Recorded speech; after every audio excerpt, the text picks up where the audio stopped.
Riri ruhonge rwa motungata morigitani RUPHA ruthiete na mbere kumurikwo kiama gia kurugamirira thibitari cia andu kiumbe matauni-ini na matura-ini RUPHA nigithiete na mbere kuonania kwaga kuiganira na uria mutambo uria wagurirwo wa muigana wa ciringi birioni 104 ukoretwo ukiruta wira.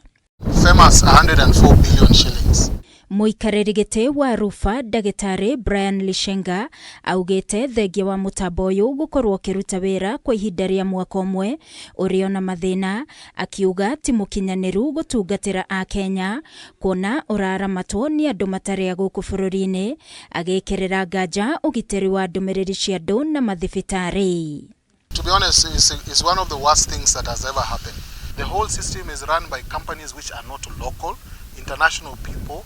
We don't know, whether our data is even secure, those people who are handling this data. If they are unable to deliver a fraud detection system that ensures that genuine hospitals and genuine doctors are paid and patients don't go to hospital waiting for 3 hours for OTP, if they are unable to deliver that, we respectfully ask the president, please send these people back to Dubai, where they came from, allow Kenyans to handle their issues. No mwena-ini wake kuhitukira ndumiriri, Minister wa ugima wa mwiri NDUONANITIE athiete na mbere na gutetera mutambo uyu akiuga niguo urateithia kunyitukia na kweheria aria maraungumia kigina gia SHA, akiuga kigina gia ciringi birioni 10.6 ni kihonoketio.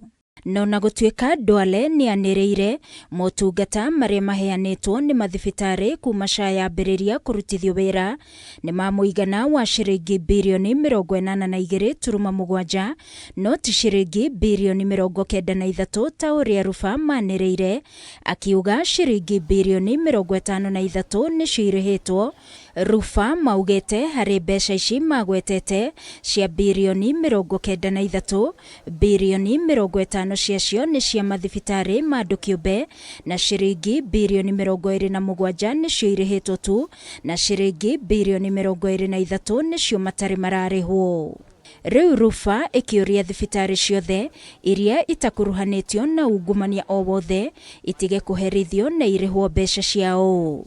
Pay genuine hospitals. The whole issue of paying into dummy bank accounts so that the money can be diverted, we have seen. And then when the genuine hospitals make noise, you call them fraudulent. The way the hyena calls his children smelling like goats in order to eat them. Kenyan people need to ask themselves, as I am contributing to SHA, am I getting worth for my money? Ask Social Health Authority, where is our money going? No na thengia wa Duale kuuga NHIF yaiyuire ungumania mutheri, Lishenga augete akenya ni magunikaga na njira itiganite kuhitukira NHIF na matiari na murigo munene wa marihi na kunyamarika makimatha motungata ta ihinda riri rungu rwa SHA. This is the reality. They want to eat the little that was coming there. Now they are said to say NHIF was corrupt. If NHIF was bad, why did they retain 800 staff of NHIF? Allow Kenyans to pay the way they used to pay to NHIF. That was a good thing. You can't call everything bad. Grifotera Kameme TV ni ejitagwo Wagoi wa Muiruri.